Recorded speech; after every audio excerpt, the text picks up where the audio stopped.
Quand Alizé décide de conquérir le monde, ça fait du bruit. Tokyo, 11 mars 2003. Nous sommes à l'autre bout du monde et pourtant c'est un visage bien connu des Français qui apparaît sur tous les écrans de la capitale japonaise. Notre Lolita nationale a en effet été choisie par les Nippons pour représenter une marque de petits gâteaux. Il y a 2 semaines, les caméras de Fanda étaient présentes sur le tournage de cette publicité, une grande première dans la carrière d'Alizé. C'est les Japonais qui nous ont demandé et donc je pense que ça va m'amuser de faire ça et ça sera une autre expérience. Et puis je pense que déjà c'est un autre monde, c'est un monde très différent et ça me donnera l'occasion de pouvoir aller au Japon et de pouvoir découvrir. Au pays du soleil qui se lève et des gens qui s'endorment, les Françaises qui font mouche sont rares. Tu as 10 minutes, Alizé. On va effectuer un petit changement de lumière. Avant Alizé, c'était Catherine Deneuve qui représentait cette marque. Et lorsque les Japonais ont cherché une star digne de lui succéder, le choix s'est très vite imposé. Je me suis documenté, j'ai lu les magazines français, regardé les clips et j'ai trouvé qu'Alizé correspondait parfaitement à ce qu'on recherchait. Elle est assez malicieuse, très belle, elle a un physique qui plaît aux Japonais. Ça faisait 1 an que je voulais travailler avec elle et je suis très content que ça puisse se faire. Unique en son genre, Alizé est la seule chanteuse française actuelle à s'exporter à l'étranger avec autant de succès. Flashback. The best-selling French female artist is Alizé. Bravo! Nous sommes en 98, après l'explosion de Moi Lolita en France, Alizé est invitée en Hollande pour chanter devant 40 000 personnes.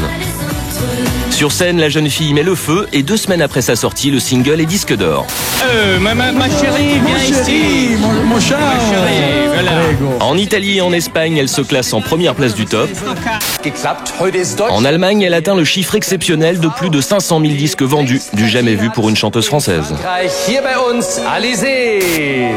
Les pays de plus en plus lointains l'acclament. En Israël, en Pologne et même en Russie, Moi Lolita devient le titre le plus diffusé en radio.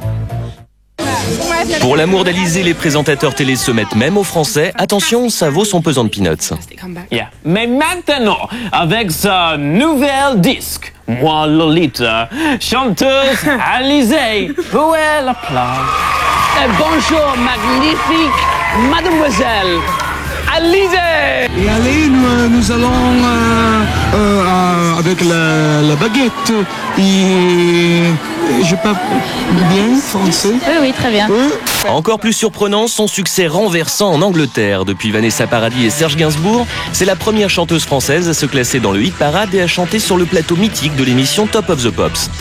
D'être là-bas, sur scène, me dire que tous les plus grands sont passés, y compris Madonna, Michael Jackson, Whitney Houston, de me dire moi je suis là, je suis la seule française parmi des Américains, des Anglais, c'est un des plus beaux souvenirs.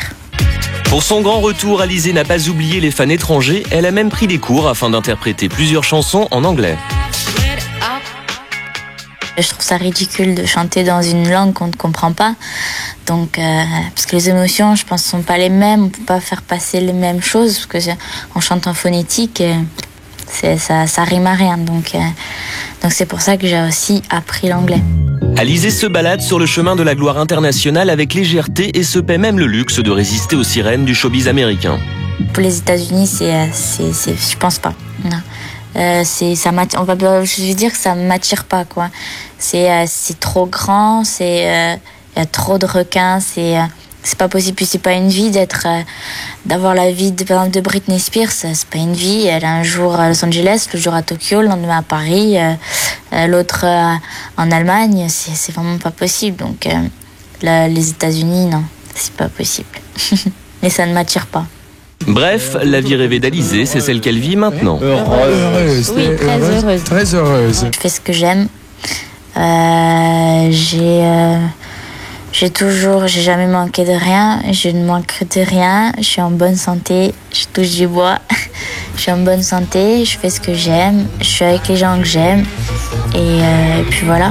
Et j'espère que ça continuera comme ça. Dès sa sortie, J'en ai marre s'est classé directement 5e du top. Avant même l'arrivée de son nouvel album, son comeback est donc un véritable carton. Le rêve continue, nos histoires d'un retour attendu s'achèvent et Alizée va poursuivre sa route. La chanteuse est une jeune femme humble et très appréciable qui semble vraiment mériter tout le succès qu'elle a. Et pour ne pas finir cette saga sur un jeu de mots facile, on lui souhaite bon vent. Voilà, vous savez tout sur le retour tant attendu d'Alizée. Il ne nous reste plus qu'à lui souhaiter bonne chance pour la suite.